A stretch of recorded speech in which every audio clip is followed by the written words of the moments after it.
여러분들에게는 십자가가 어떤 의미가 있습니까? 십자가 하면 여러분들은 뭐가 생각이 나세요?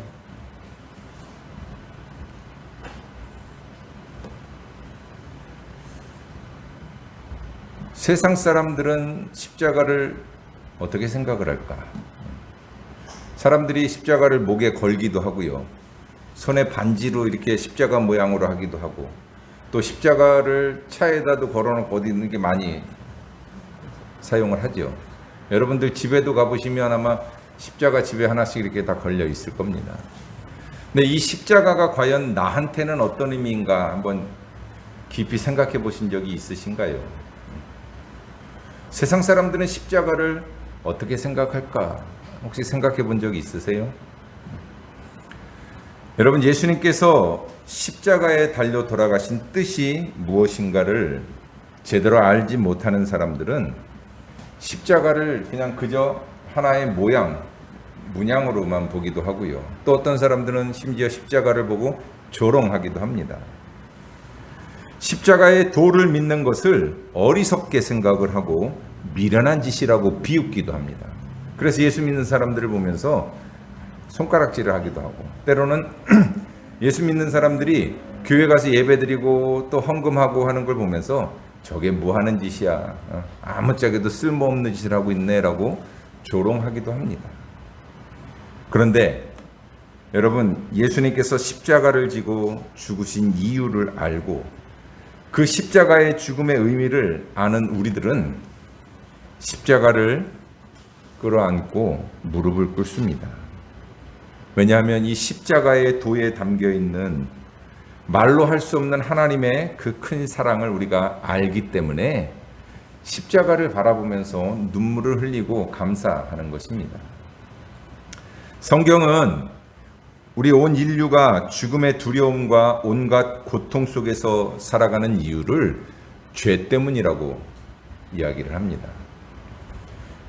아담과 하와가 에덴 동산에서 살 때에는 죄가 없었어요. 그래서 에덴 동산에서는 걱정도 없고 근심도 없고 아무런 문제가 없었습니다. 그런데 죄가 들어왔잖아요. 선악을 알게 하는 나무의 열매를 따먹고 나서 죄가 들어온 다음에는 이 죄의 문제를 해결하는 것이 인간들에게 가장 중요하고도 심각한 문제가 되었던 것입니다. 그래서 창세기에 보면 죄가 인류 가운데 들어오는 과정을 기록하고 있고, 그 죄로 인해서 겪게 되는 죽음의 절망과 고통에 대해서 기록을 하고 있습니다. 또 성경은 이 죄의 문제를 해결하는 데 있어서 사람의 어떤 선한 행위나 아니면 사람들의 지혜, 사람의 능력으로 죄의 문제를 해결할 수 없다라고 분명하게 이야기를 합니다. 여러분, 이 죄의 문제를 우리가 해결할 수 있어요? 어떻게 하면 죄로부터 우리가 자유함을 얻을 수 있습니까? 사람의 능력으로는, 사람의 힘으로는 죄의 문제를 절대로 해결할 수가 없습니다. 죄의 문제를 해결할 수 있는 것은 오직 하나님의 은혜밖에 없다라고 성경은 이야기합니다. 그런데 그 하나님의 은혜의 결정판이 뭐냐면 바로 십자가인 것입니다. 하나님은 인간들이 지은 죄의 문제를 해결하기 위해서 당신의 하나밖에 없는 아들 예수님을 이 땅에 보내셨습니다. 그 예수님으로 하여금 십자가에 달려 죽게 하심으로 우리 인간들의 죄값을 대신 치르신 것입니다. 하나님께서 인류의 죄 문제를 해결하기 위해서 선택한 방법, 바로 당신의 아들 예수 그리스도의 십자가의 죽음, 이것이 바로 십자가의 사건이고 십자가의 도인 것입니다. 오늘 본문에서 바울은 고린도 교인들에게 이 십자가의 도에 대해서 이야기를 하고 있습니다.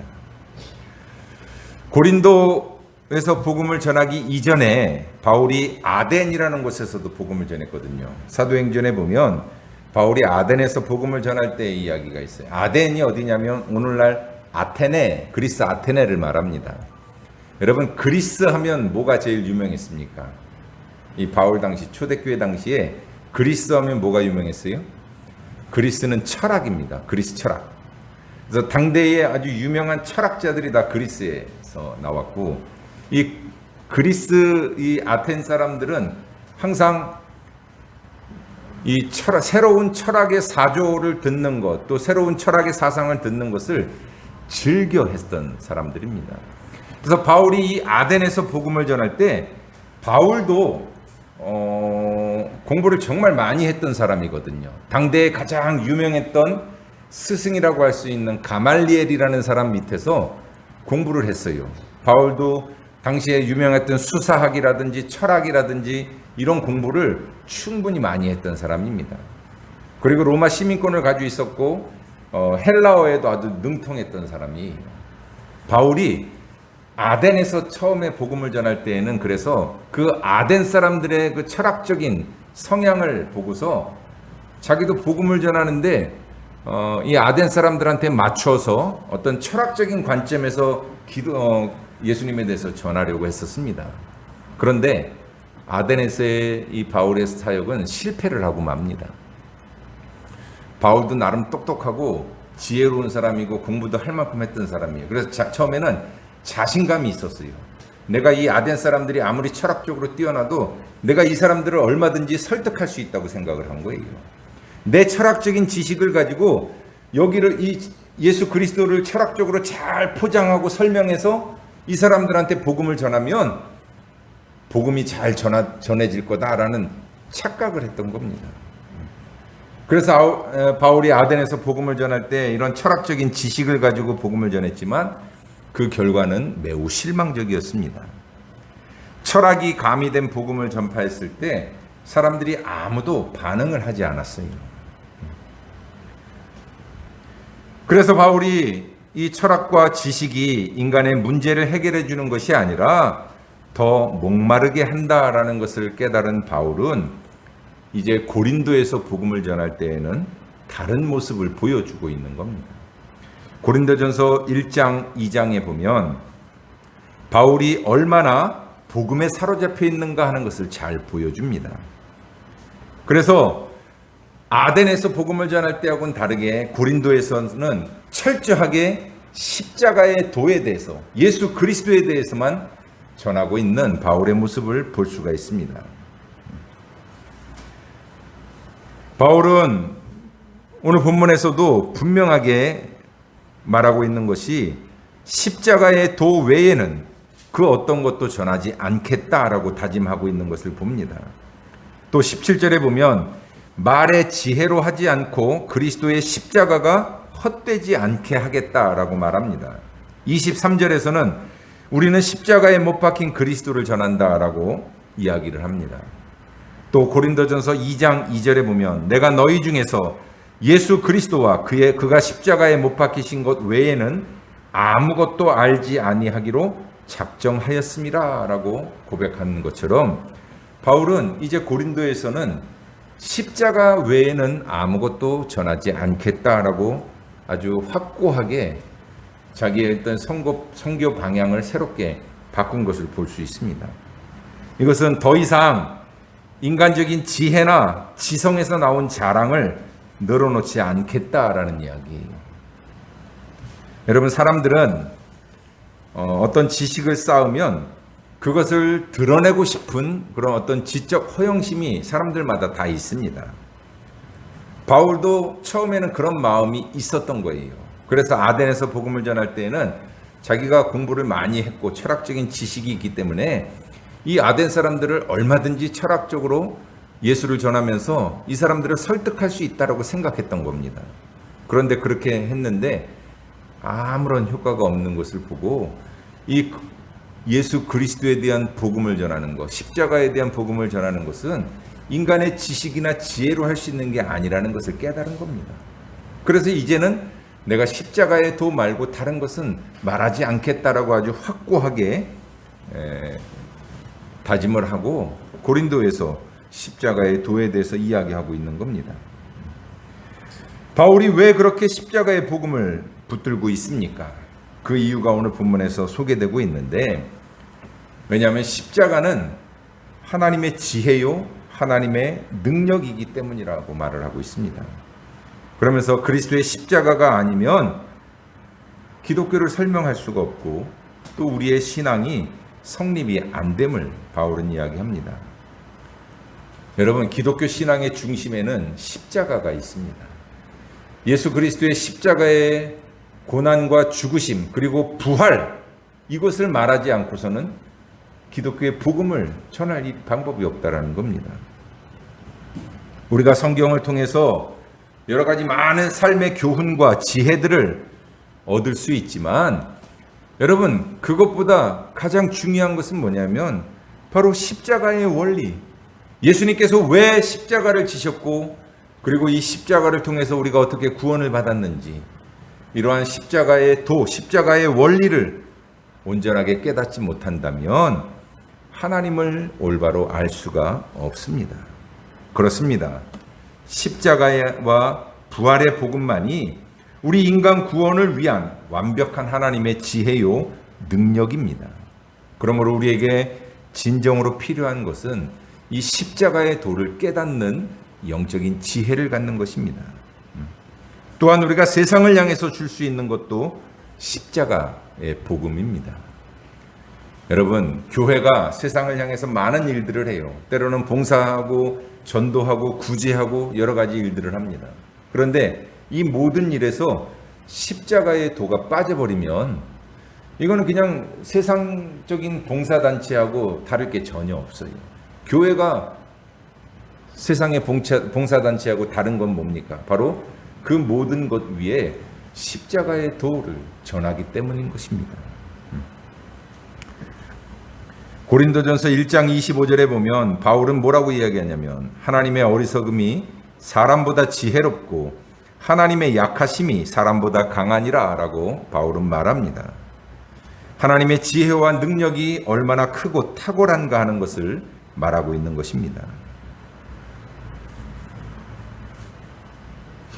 언뜻 보기에는 인간의 지성에서 나온 소리들이 그럴듯해 보일 때가 있어요. 지혜로운 사람들, 세상에서 많은 학문을 배운 사람들이 말을 하면 사람들은 거기에 설득력을 갖고 뭔가 그 말에 힘이 있는 것처럼 보여집니다. 근데 반대로 예수 그리스도에 대해서, 십자가의 복음에 대해서 전하면 사람들은 우습게 여기고 무시하는 경우들이 많이 있는 것을 보게 됩니다. 그런데 여러분, 이러한 세상의 풍조 속에서도 우리는 예수 그리스도의 십자가의 도에서 자신 있고 그리고 담대하게 전할 수 있어야 합니다.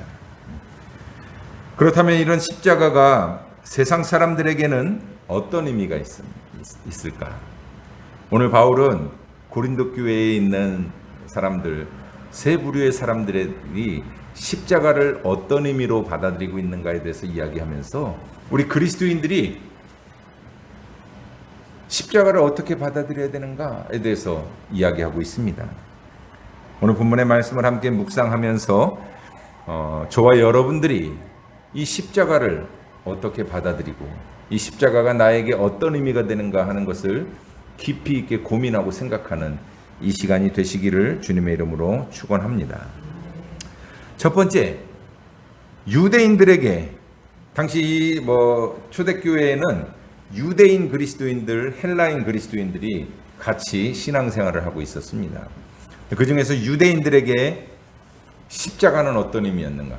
유대인들에게 십자가는 거리끼는 것이었다라고 바울은 이야기하고 있어요. 초대교회 당시에 복음을 받아들인 사람들 대부분은 유대인들이었습니다. 왜냐하면 예수님의 12명의 제자들, 사도들도 다 유대인들이었고요. 초대 예루살렘 교회 성도들도 다 유대인들이었습니다. 이방인들한테 복음이 전해진 것은 조금 더 시간이 지나고 나서 사도 바울을 통해서 복음이 전파되면서 그때서 이방인들이 교회 안에 들어오게 되었고, 처음에는 교회의 구성원을 이루는 사람들의 거의 대부분은 유대인들이었다라는 겁니다. 그러나 이 초대교회에서 신앙생활을 하던 유대인들은 전체 유대인들의 숫자에 비하면 아주 소수였고요. 대다수의 유대인들은 예수님을 메시아로 인정하지 않았습니다. 그것은 오늘날의 유대인들도 마찬가지예요. 그들은 여전히 예수를 메시아로 받아들이지 않습니다. 유대인들이 예수님을 거부한 이후, 메시아로 받아들이기 거부한 이유는 모세의 율법에 근거한 것입니다.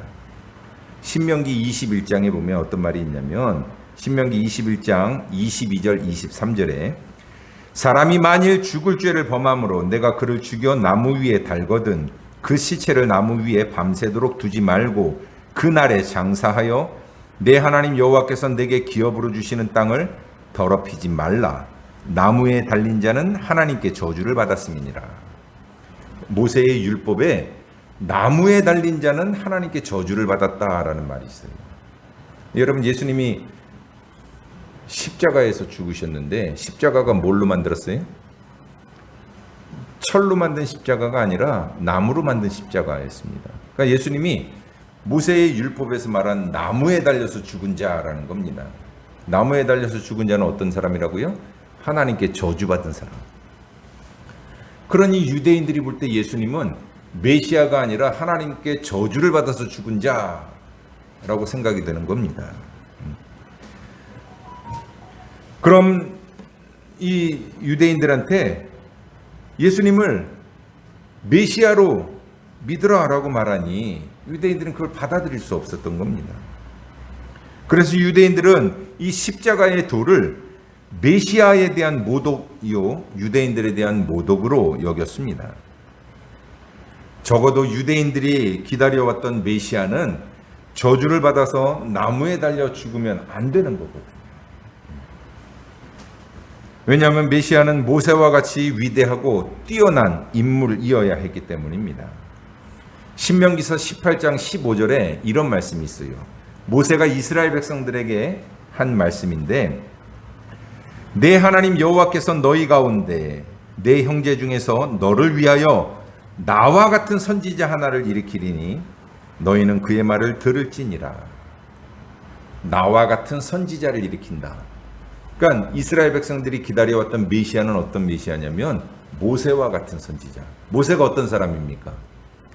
이스라엘 백성들이 애굽에서 종살이하면서 430년을 애굽의 압제에서 살아갈 때 모세가 그 이스라엘 백성들을 이끌고 바로와 맞서 싸워서 이끌고 그들을 출애굽시켜서 광야 40년 동안을 인도해서 그들을 가나안 땅으로 이끌었던 지도자입니다. 이스라엘 민족 가운데 가장 위대한 지도자 하면 모세를 손꼽아요.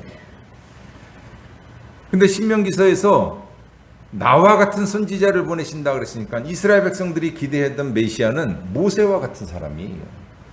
예수님 당시에 이스라엘이 어떤 상황이었습니까? 로마 제국의 지배를 받고 있는 상황이에요.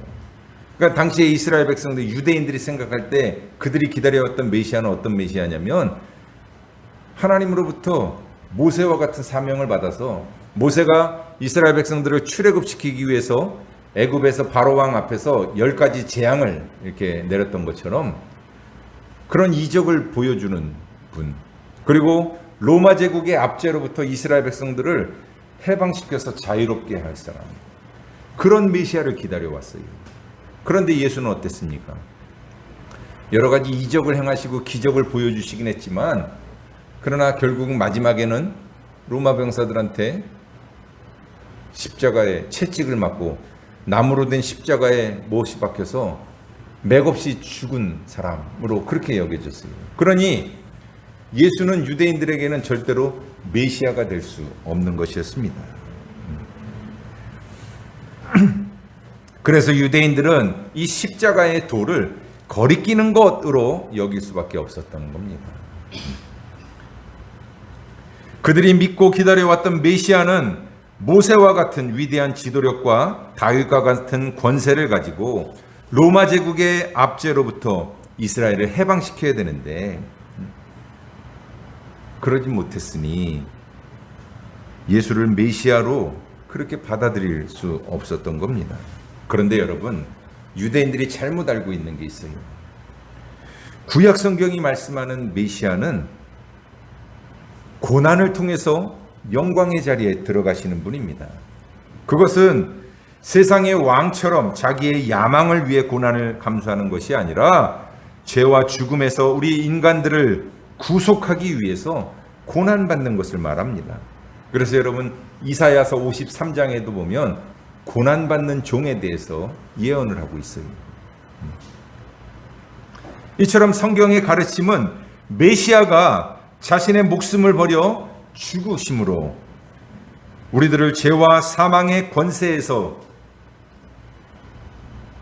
건져주실 것을 말씀하고 있는데, 그런데 유대인들은 그러한 이사야 예언과 같은 그러한 고난받는 종 메시아에 대한 그런 대망보다는 모세의 율법에 기록된 그런 모습의 메시아만 생각했고, 그 메시아를 기다렸기 때문에 예수님께서 우리를 위해서 십자가를 지고 피 흘려 죽으셨지만 그 예수를 메시아로 받아들이지 못했던 겁니다. 그래서 유대인들에게 이 십자가는 거리끼는 것에 불과했다라는 겁니다. 두 번째, 헬라인들, 이방인들에게 십자가는 어땠습니까? 이방인들에게는 십자가가 미련한 것에 불과했습니다. 그래서 18절에 보면 십자가의 도가 멸망하는 자들에게는 미련한 것이요 라고 이야기를 해요. 멸망하는 자.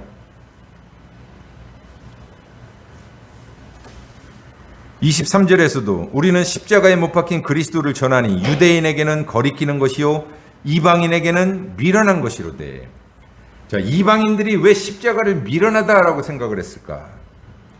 당시에 이 이방인들은 아까 얘기했던 것처럼 주로 헬라 사람들입니다. 헬라 사람들은 철학을 사랑하고 좋아했던 민족입니다. 그래서 그들은 이성적으로 납득이 되지 않는 것은 절대로 믿으려 하지 않았습니다. 그들은 로마 제국에 의해서 유죄 판결을 받고 십자가에 달려 죽은 예수를 믿으면 구원을 받는다라는 이 복음을 절대로 받아들일 수 없었던 겁니다. 왜냐하면 그들의 생각에는 예수는 정치적인 죄를 짓고 십자가에 죽은 사람이에요. 당시 로마 제국에서 십자가 처형을 받는 사람들은 흉악범이나 아니면 정치범들이었습니다. 그러니까 로마 제국이 아무런 죄가 없는 사람을 십자가에 못 박을 거라고 생각을 안 하는 거예요. 그러니까 로마 제국으로부터 벌을 받고 재판을 받고 판결을 받아서 십자가에서 못 박혀 죽은 사람, 그 사람은 죄가 있어서 죽었다라고 생각하는 겁니다. 그것이 당시의 헬라 사람들의 이성적인 생각이에요. 그런데 그렇게 죄를 짓고 죽은 사람을 믿으면 구원을 받고 영생을 얻는다라고 전하니까 그거를 도저히 믿을 수가 없었던 겁니다.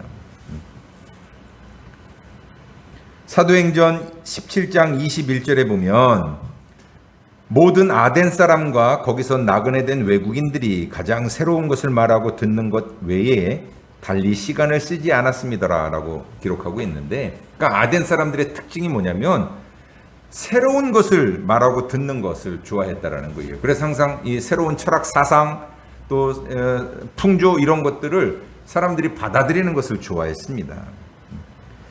이는 사도 바울 당시의 헬라인들이 얼마나 지혜를 사랑하고 또 새로운 지식을 열렬히 추구했는가 하는 것을 잘 보여줍니다. 그러한 헬라 사람들의 눈에 비춰진 이 십자가의 도는 비이성적이고 어리석은 믿음으로밖에 보이지 않았던 겁니다. 마치 오늘날 우리가 저 이단들이나 좀 뭐 사이비들을 보는 것처럼 당시의 헬라 사람들이 기독교인들을 그렇게 봤다라는 겁니다. 오늘날에도 철학적으로 인생의 문제를 해결하려는 사람들이 있습니다. 그런데 여러분, 우리가 인간이 아무리 지혜를 가지고 철학적으로 파고들어도 또 과학적으로 학문적으로 이 뭐 세상의 우주의 탄생의 원리에 대해서 연구를 하고 또 생명의 신비에 대해서 연구해도 밝혀낼 수 없는 것이 바로 이 생명의 신비고 우주의 신비예요. 그래서 뭐 모든 학자들이 다 그런 것은 아니지만 이 천체 물리학자들이나 이 인류의 어떤 그 시초에 대해서 연구를 한 많은 과학자들 중에는 이거는 인간적인 지혜와 지식으로는 밝힐 수 없는 어떤 분명한 이 세상의 창조에는 신적인 존재의 개입이 있었다라고 그렇게 말하는 학자들이 많습니다. 과학기술이 발달하고 또 사회가 아무리 지적으로 성장해 가도 설명할 수 없는 그러한 것들이 있다라는 겁니다. 그러면서 사람들은 인간 스스로 당면한 모든 문제를 해결할 충분한 능력이 있다라고 생각하기도 합니다. 그런 사람들에게 인간이 원래 죄인으로 태어났고 그 죄로 인해서 영원한 형벌을 받을 그러한 운명인데 예수 그리스도를 믿어야 죄사함을 받고 영생을 얻는다라고 말하는 이 십자가의 도가 통할 리가 없습니다. 예수님의 피가 사람들의 죄를 씻기고 구원을 준다라는 말이 미련하게 보일 수밖에 없었던 겁니다. 당시의 헬라 사람들, 이방인들에게는 십자가의 도를 받아들일 그런 마음의 준비가 되어 있지 않았던 겁니다. 이러한 상황은 오늘날에도 마찬가지입니다. 세상에서 지혜 있고 능력 있는 사람들은 예수 그리스도 그리고 이 십자가를 믿기가 참 어렵습니다. 공부를 많이 하고 또 능력을 인정받은 사람일수록 십자가의 도에 대해서 무관심하고 냉담하기도 합니다. 그들은 예수를 믿고 구원을 받으라라고 말을 하면 십자가에 달려 죽은 사람을 구세주로 믿으라고 하다니, 그런 예수를 믿으려면 오히려 내 능력과 내 지혜와 내 힘을 믿겠다라고 그렇게 말하기도 합니다. 그런데 여러분, 우리가 인간적인 지혜를 의지해서 살아가는 사람들은 육신의 일을 위해서만 시간과 정열과 돈을 들이지 자기의 영혼의 구원의 문제에 대해서는 크게 생각하지 않고 살아갑니다. 여러분, 이 땅에서 우리가 아무리 잘 살고 모든 것을 다 가졌어도 죽음의 문제가 해결되지 않으면 인간은 늘 불안할 수밖에 없고 두려울 수밖에 없는 거예요. 내가 죽음 이후에 어떻게 될지 알 수 없기 때문에 불안할 수밖에 없는 겁니다.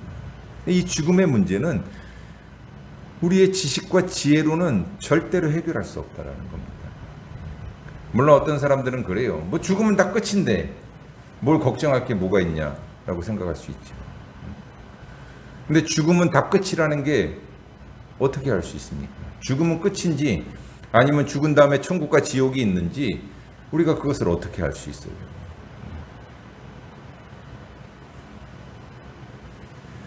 그래서 그러한 인간적인 지혜와 지식을 가지고 판단하고 생각하는 사람들에게 십자가의 도는 당연히 미련하게 보일 수밖에 없었던 겁니다. 그래서 당시에 헬라 사람들도 이 십자가의 도를 미련하게 여겼다라는 겁니다. 그런데 마지막 세 번째로 이 십자가의 도가 구원을 얻은 우리들에게는 하나님의 능력이 됩니다. 십자가의 도를 기독교 역사적으로도 보면 미련하고 지혜가 없는 사람들이 오히려 쉽게 잘 받아들이는 걸 볼 수 있어요.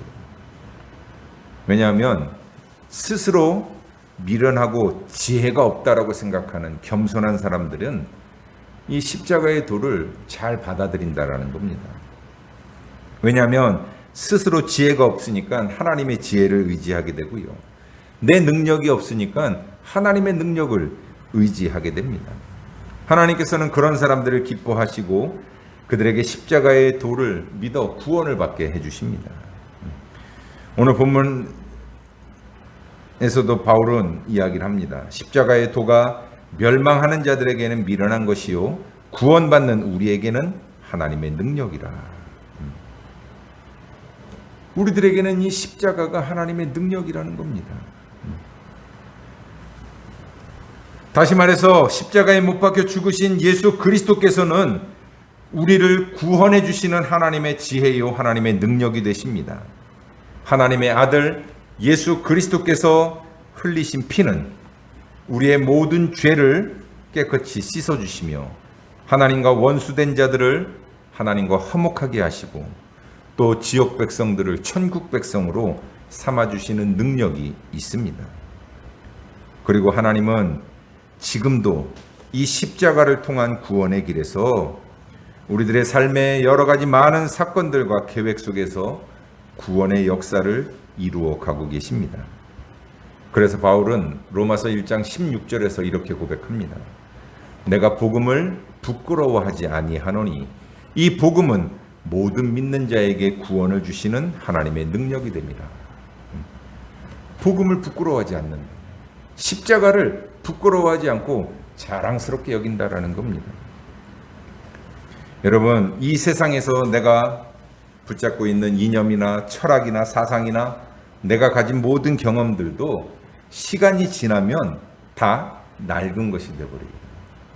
아무리 철학적인 사상이 발달하고 내가 그것을 공부하고 익혀도 시간이 지나고 나면 또 다른 새로운 철학 사주들이 나타나고요. 과학적인 지식도 마찬가지입니다. 인간의 문명도 정체되어 있지 않고 계속 발전해 나가기 때문에 늘 새로운 것을 우리가 다 받아들여도 이미 시간이 지나면 낡은 것이 된다라는 겁니다. 그런데 여러분, 십자가의 복음은 과거부터 현재까지 그리고 미래에도 동일하고 영원합니다.